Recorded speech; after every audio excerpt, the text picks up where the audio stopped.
احسان نوری صاحب کا کہ جنہوں نے آج کی اس بزم میں خاص طور پر اس شہر اس علاقے کنوج میں مجھے مدعو کیا، بلکہ کئی سالوں سے مسلسل ہماری تحریک کے کارکنان سے رابطے میں رہے اور ٹیلی فون کالز کرتے رہے،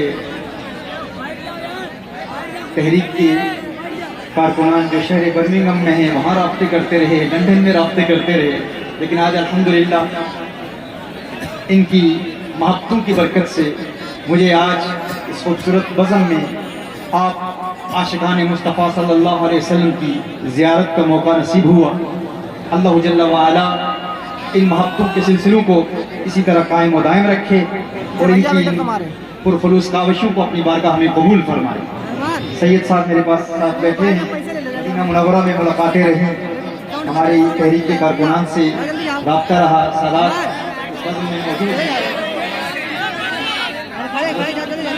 انس میاں صاحب حافظہ اللہ اور دیگر علماء کرام ماشاءاللہ موجود ہیں۔ اللہ جل وعلا آپ تمام کی محبتوں کو قبول فرمائے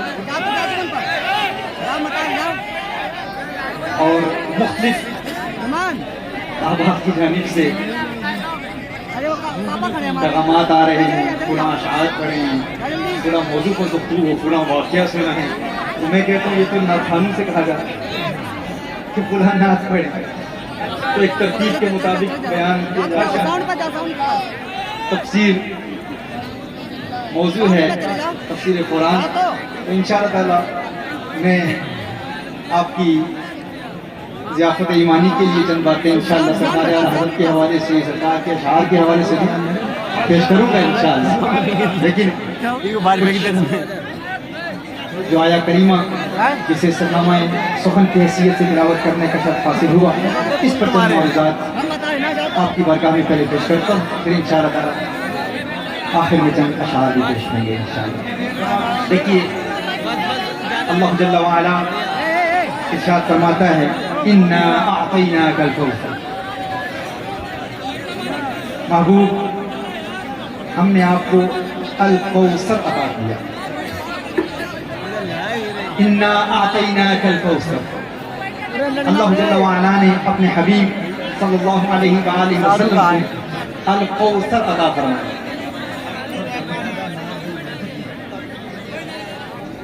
الکوثر کیا ہے؟ اس پر علماء کے مفسرین کے شمار اقوال ہیں، ان اقوال پر تفصیلی گفتگو کا وقت نہیں ہے۔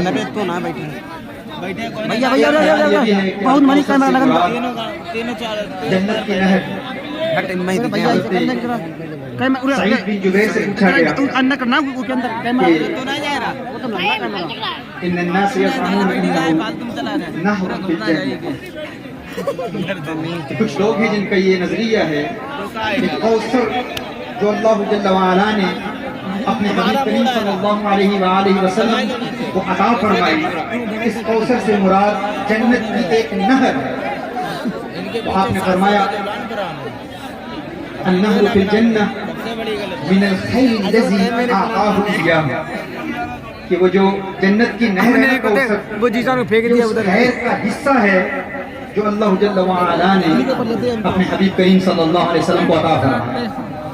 یعنی یہ جو کوثر ہے یہ فقط نہر نہیں ہے، اس کوثر اس قدر وسعت ہے کہ جنت کی وہ نہر اس کوثر کا ایک حصہ ہے۔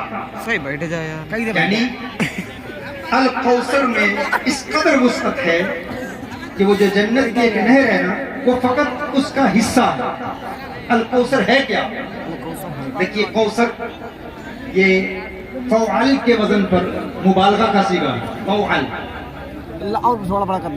ایک ہوتا ہے کثیر، کثیر کے بعد ہے اس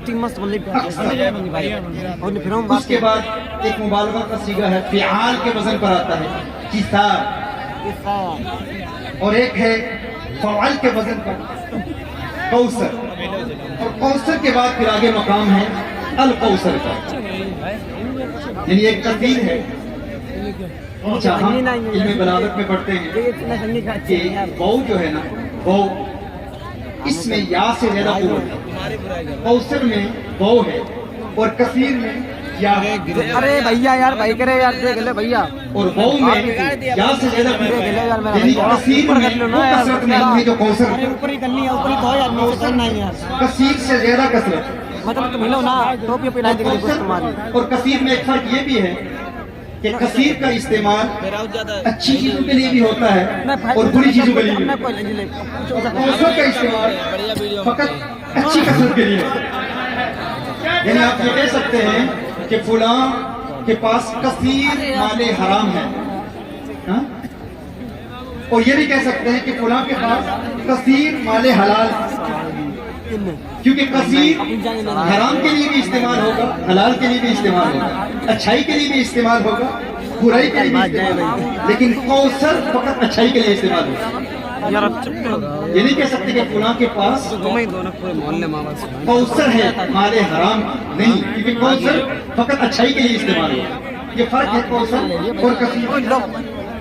یعنی کوثر میں کثرت ہے، کثیر میں کثرت ہے، لیکن کوثر میں بہت زیادہ کثرت ہے، اور الکوثر میں اس سے زیادہ کثرت ہے. یہ کوثر ہے کیا؟ الکوثر ہے کیا؟ دیکھیے ایک ہوتا ہے قلیل، قلیل قلیل کی ضد ہے کثیر. وہ لوگ جو کہتے ہیں نا کہ ہم اپنی انگلیوں پر شمار کر سکتے ہیں کہ اللہ نے اپنے حبیب کو کس قدر علم عطا فرمایا، کس قدر تصرفات عطا فرمایا، کس قدر قوت عطا فرمایا، کتنا علم عطا فرمایا ہم جانتے ہیں، کتنا عطا فرمایا، کتنا عطا نہیں فرمایا. حضور کی شان کو اپنی عقل کے ترازو پر تولنے کی کوشش کرنے والے اور نبی کریم صلی اللہ علیہ وآلہ وسلم کی عظمتوں کو اپنے عقل میں محدود کرنے کی کوشش کرنے والے، جو کہتے ہیں ہم جانتے ہیں اتنا دیا اتنا نہیں دیا، اس قدر علم دیا اس قدر علم نہیں دیا، مستقبل کا علم دیا لیکن علوم خمسہ عطا نہیں فرمائے. حضور نہیں جانتے الیاذ باللہ کہ ماں کے پیٹ میں کیا ہے، حضور نہیں جانتے الیاذ باللہ کب بارش ہوگی، حضور نہیں جانتے الیاذ باللہ قیامت کب ہوگی. یہ دعویٰ کرنے والے لوگ وہ کہتے ہیں اتنا جانتے ہیں اتنا نہیں جانتے، اس قدر علم رکھتے ہیں اس قدر علم نہیں رکھتے. ہم جانتے ہیں کہ حضور کتنا جانتے ہیں، یہ ان کا دعویٰ ہے. یہ دعویٰ ہے کہ ہم جانتے ہیں کہ حضور کتنا جانتے ہیں. میں کہتا ہوں کیا تم حضور کے علم کو جان سکتے ہو، حضور کے علم کو سمجھ سکتے ہو؟ کیا یہ تمہارے لیے ممکن ہے؟ کھیتی میرے فلسفہ کی پکتی ہی نہیں، تدبیر سے تقدیر چمکتی ہی نہیں، ہر بار منہ کی کھاتی ہے لیکن پھر بھی یہ کیا وہ کیوں سے عقل تھکتی ہے. عقل عیار ہے، تکبیر، نعرہ رسالت، مسلک اعلیٰ حضرت. عقل عیار ہے، سو بیس بدل لیتی ہے، عشق بیچارہ ملا نہ زاہد نہ حکیم. عشق بیچارہ تو عشق کا مقام اور ہے. تو اور ذرا عقل والوں تک عشق والوں کا پیغام پہنچ جائے، تاکہ ذرا عقل والوں کو بھی سمجھ آئے کہ عشق والوں کی عقل کا مقام کیا ہوتا ہے. کیونکہ عشق کے ذریعے جب انسان عقل کی حد بندیوں کا مشاہدہ کرتا ہے تو اسے عقل بہت تھوڑی سی لگتی ہے. بالکل ابھی سمجھ آئے گی یہ بات. ہاں کیسے؟ جو کہتے ہیں نا ہم جانتے ہیں کہ حضور کو کتنا علم دیا، کتنی قوت دی، کتنی طاقت دی، ہم جانتے ہیں. ان سے پوچھو کیا تم الکوثر کو سمجھ سکتے ہو؟ قلیل کی ضد ہے کثیر، کثیر کے بعد پھر اکثر، کثار، پھر کوثر، پھر الکوثر. الکوثر تو بہت بلند ہے، بہت زیادہ ہے، اس میں تو بہت زیادہ کثرت ہے. کیا تم اللہ کے قلیل کو سمجھ سکتے ہو؟ کیا تم اللہ کے قلیل کو سمجھ سکتے ہو کہ اللہ کے نزدیک قلیل کیا ہے، اللہ کا قلیل کیا ہے؟ اللہ ارشاد فرماتا ہے قل متاع الدنیا قلیل. محبوب فرما دیجئے اس ساری دنیا میں جو کچھ بھی ہے اللہ کے نزدیک قلیل ہے. جو شمار کرنا چاہتے ہیں نا اپنی انگلیوں پر، میں ان سے پوچھنا چاہتا ہوں کیا تم اللہ کے قلیل کو سمجھ سکتے ہو؟ اس پوری دنیا میں جو کچھ ہے کیا تم اسے اپنی انگلیوں پر شمار کر سکتے ہو؟ اس پوری دنیا میں جو کچھ ہے وہ سب کچھ اللہ کے نزدیک قلیل ہے. دنیا تو بہت بڑی ہے، بہت وسیع ہے. میں کہتا ہوں کیا تم پورے ہندوستان کی اشیاء کو شمار کر سکتے ہو کہ پورے ہندوستان میں کیا ہے؟ ہندوستان تو بہت بڑا ہے. کیا تم اپنے فقط اس شہر کنوج کے اشیاء کو شمار کر سکتے ہو کہ اس شہر کنوج میں کیا کیا ہے؟ کیا تمہارے لیے ممکن ہے؟ کیا کوئی شمار کر سکتا ہے کہ اس کنوج میں پرندے کتنے ہیں، چیونٹیاں کتنی ہیں، مٹی کے ذرات کتنے ہیں، پانی میں تیرنے والی مچھلیاں کتنی ہیں، گھاس کتنی ہے، درخت کتنے ہیں، نباتات کتنے ہیں، جمادات کتنے ہیں، حیوانات کتنے ہیں، درختوں پر پتے کتنے ہیں، زمین کے ذرات کتنے ہیں، ریت کتنی ہے؟ کیا تم اپنی انگلیوں پر شمار کر سکتے ہو؟ شمار نہیں کر سکتے. میں تو کہتا ہوں یہ تو وہ اشیاء ہیں جو نظر آتی ہیں. انسان کے جسم میں خلیے کتنے ہیں، اعصابی خلیے کتنے ہیں، انسان کے برین سیلز کتنے ہیں، کیا تم شمار کر سکتے ہو ہر فرد کو؟ کیا تم ہر انسان کو اپنی انگلی پر گن سکتے ہو؟ نہیں گن سکتے. کنوج تو بہت بڑا ہے. تم تو اپنے گھر میں مٹی کے ذرات کو شمار نہیں کر سکتے کہ تمہارے گھر میں مٹی کے ذرات کتنے ہیں. اگر تم اپنے گھر کی اشیاء کو شمار نہیں کر سکتے تو پورے کنوج کی اشیاء کو کیسے شمار کرو گے؟ جب تم پورے کنوج کی اشیاء کو شمار نہیں کر سکتے تو پورے ہندوستان کی اشیاء کو شمار کیسے کرو گے؟ جب تم پورے ہندوستان کی اشیاء کو شمار نہیں کر سکتے تو پورے بر صغیر کی اشیاء کو، پورے ایشیا کی اشیاء کو کیسے شمار کرو گے؟ جب تم پورے ایشیا کی اشیاء کو شمار نہیں کر سکتے تو پوری دنیا کی اشیاء کو شمار کیسے کرو گے؟ تم پوری دنیا کی اشیاء کو شمار نہیں کر سکتے. تم کہو گے یہ ناممکن ہے، تو میں تمہیں بتانا چاہتا ہوں اس پوری دنیا میں جو کچھ ہے وہ کوثر نہیں، الکوثر نہیں، وہ اللہ کے نزدیک قلیل ہے. کل متاع الدنیا قلیل. محبوب فرما دیجیے اس ساری دنیا میں جو کچھ ہے اللہ کے نزدیک قلیل ہے. جب تم اللہ کے قلیل کو شمار نہیں کر سکتے تو اللہ کے کثیر کو کیسے شمار کرو گے؟ جب تم اللہ کے کثیر کو شمار نہیں کر سکتے تو اللہ کے اکثر کو کیسے شمار کرو گے؟ جب تم اللہ کے اکثر کو شمار نہیں کر سکتے تو اللہ کے کسائے کو کیا شمار کرو گے؟ جب تم اللہ کے کسائے کو شمار نہیں کر سکتے تو اللہ کے کوثر کو کیا شمار کرو گے؟ جب تم اللہ کے کوثر کو شمار نہیں کر سکتے تو آمنہ کے لال کے الکوثر کو کیسے؟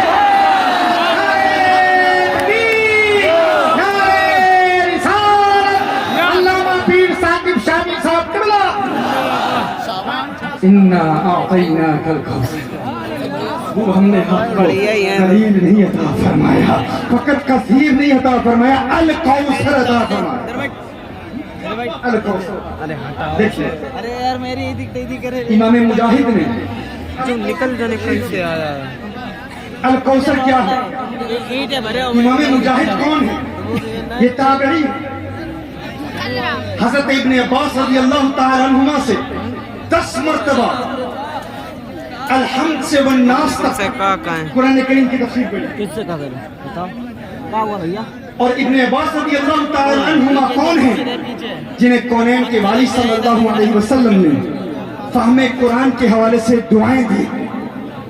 ابن عباس رضی اللہ تعالی عنہما میرے آقا صلی اللہ علیہ وسلم سے براہ راست ڈائریکٹلی قرآن کی تفسیر پڑھی. حضور نے ابن عباس کو قرآن کریم کی تفسیر پڑھائی. ابن عباس نے امام مجاہد کو قرآن کریم کی تفسیر پڑھائی. اور ابن تیمیہ جیسا شخص کہتا ہے کہ اگر تمہیں قرآن کریم کی کسی آیت کے حوالے سے امام مجاہد کا قول مل جائے تو حسبک، تمہارے لیے کافی ہے، تمہارے لیے کافی ہے. یہ امام مجاہد الکوثر کی تفسیر کیسے کرتے ہیں؟ وہ کیا فرماتے ہیں؟ یاد رکھیے جب بھی میں کوئی قول پیش کروں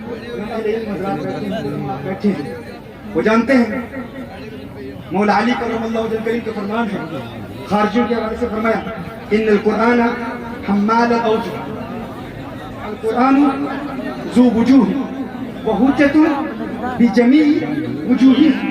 قرآن کریم کے مختلف معنی ہوتے ہیں. آیات قرآنیہ بے شمار معنی ہوتے ہیں. اگر کوئی مفسر کسی ایک معنی کو بیان کرے التنصیص لا يدل على تخصیص، تو اس کا یہ مطلب نہیں ہوتا کہ وہ خاص ایک ہی معنی ہے اور باقی معانی ان کو بیان کرنا جائز نہیں ہے. ایسا نہیں ہے. بے شمار معنی ہو سکتے ہیں اور ہر معنی درست ہو سکتا ہے. شرط یہ ہے کہ کسی نص کے خلاف نہ ہو، کسی مجمع علیہ مسئلہ کے خلاف نہ ہو. جب اس اصول کو ہم سمجھ چکے تو یاد رکھیں امام مجاہد رحمہ اللہ الکوثر کا ترجمہ کرتے ہیں. الکوثر کیا ہے؟ امام مجاہد فرماتے ہیں انا اعطیناک الکوثر ای الخیر کلہ. الکوثر کیا ہے؟ فرمایا الخیر ہر خیر کا کل ہے. الکوثر کیا ہے؟ ہر خیر کا کل ہے، کسی خیر کا بعض نہیں، ہر خیر کا کل ہے الکوثر. دیکھیے یعنی جس چیز میں خیر ہے، جس چیز میں اچھائی ہے، جس چیز میں بھلائی ہے، جس چیز میں بہتری ہے، ہر خیر کا کل اللہ نے حضور کو عطا فرمایا. کسی خیر کا بعض عطا نہیں فرمایا، ہر خیر کا کل عطا فرمایا. میں آپ سے ایک سوال پوچھنا چاہتا ہوں، آپ مجھے بتائیں علم میں خیر ہے یا جہالت میں خیر ہے؟ علم میں خیر ہے یا جہالت میں خیر ہے؟ اوپر اٹھا لے ذرا، علم میں خیر ہے. اوپر اٹھا. جب آپ اس بات کو تسلیم کر چکے کہ علم رکھنے میں خیر ہے